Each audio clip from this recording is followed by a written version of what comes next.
알로하. 하와이 공인중개사 브로커 민용입니다. 리맥스 호놀룰루의 총괄 브로커이기도 하고요. 오늘은 하와이 부동산을 구입하실 때 가장 많이 궁금해하시는 유지비에 대해서 말씀드리려고 하는데요. 하와이에서 콘도나 주택을 구입하면 꼭 내야 하는 금액이 있습니다. 바로 이 고정 지출인데요. 재산세, 관리비죠. 하와이에서는 기본적으로 관리비 그리고 재산세를 꼭 내셔야 합니다. 물론 다른 여러 가지 전기세, 가스비, 보험 이런 것들도 있겠지만 재산세나 관리비를 제때 납부하지 않을 경우 집에 저당이 잡힐 수 있기 때문이죠. 자, 그럼 먼저 재산세에 대해서 알아보죠. 한국에서도 마찬가지겠지만 하와이에서도 재산세를 꼭 내셔야 하는데요. 한국에서는 보유세라고 부르죠. 이 재산세는 여러분들이 사신 금액이 아니라 공시지가로 부과가 됩니다. 그리고 또 이 재산세는 실거주, 유무에 따라서 크게 분류가 되죠. 실제 거주하시는 분들의 연령에 따라서도 세금 감면도 가능한데요. 공제 금액이 변합니다. 65세를 기준으로 65세 미만일 경우 10만 달러 공제, 그리고 65세 이상일 경우 14만 달러를 공제받습니다. 1밀리언 달러 공시지가의 경우 1년 재산세가 65세 미만은 3,150달러, 65세 이상일 경우 1밀리언 공시지가로 3,010달러가 책정이 됩니다. 140달러 정도 연간 차이가 나죠. 공제를 받는 방법이 꽤 있는데요. 그거는 여기다가 올려놓았습니다. 저와 거래하신 고객님들은 제가 재산세 감면도 직접 안내해드리고 있는데요. 직접 서류를 뽑아서 안내해드리거나 혹은 요새 인터넷으로 쉽게 감면 신청을 할 수 있어서 편하신 방법으로 안내해드리고 있습니다. 재산세의 경우 거주용이 아닐 시 다음과 같이 세율이 변하게 되죠. 투자나 세컨드 홈일 경우 공시지가가 1밀리언까지는 0.45%, 1밀리언이 넘으면 넘는 양만 1.05%입니다. 옛날에는 이러지 않았는데 라떼는 아니랬는데 이제 하와이가 레일을 만들면서 이제 재산세율이 많이 높아졌죠. 자, 예를 들어서 공시지가가 1.5 밀리언일 경우 세컨드 홈 혹은 투자일 경우 1밀리언까지는 1년 4,500달러, 그리고 50만 달러는 1년 5,250달러, 총 9,750달러가 되는 거죠. 자, 이제 이 경우도 호텔 리조트에서 단기 임대업을 하시는 경우 세율이 또 달라집니다. 공시지가의 1.39%.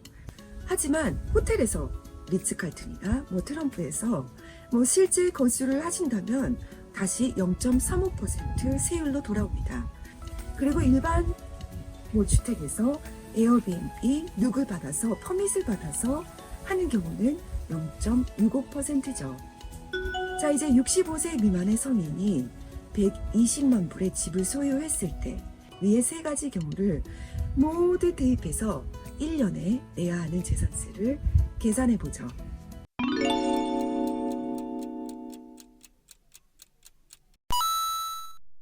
보시다시피 같은 공시지가인데도 용도에 따라서 무려 4-5배의 재산세의 차이가 있다는 것을 알 수 있겠죠. 하와이 고정지출 두 번째, 바로 관리비. 한국도 평수에 따라서 관리비가 책정이 되죠.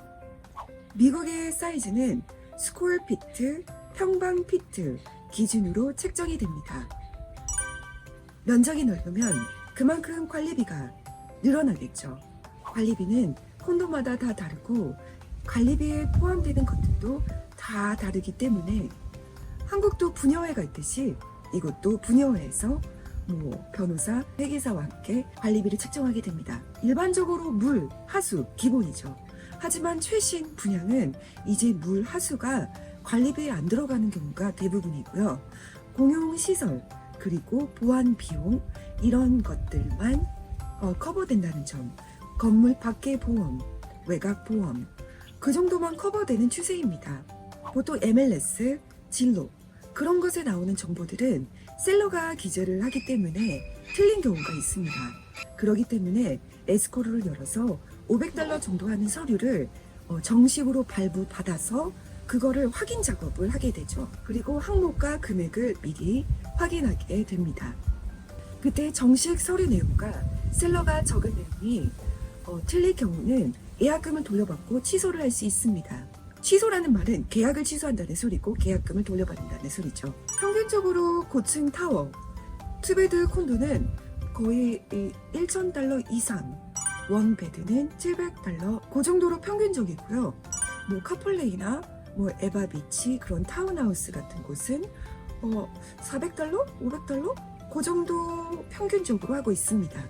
콘도마다 관리비가 천차만별이라는 점 다시 한번 말씀드릴게요. 저는 지금 주택에서 살고 있는데 저는 뭐 인생의 70%를 주택에서 살고 있죠.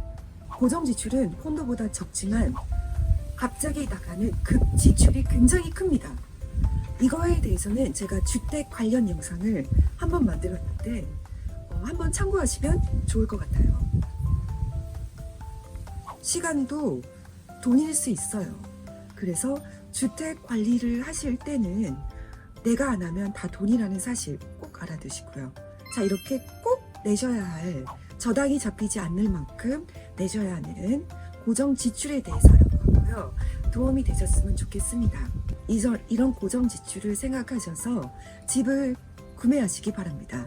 오늘 이렇게 저와 간단하게 하와이에서 집을 구매할 때 드는 비용 말고 추가로 드는 고정 지출에 대해서 알아보았는데요. 도움이 되셨으면 좋겠고요. 저는 이제 집을 청소하러 가보겠습니다. 아, 신나네요.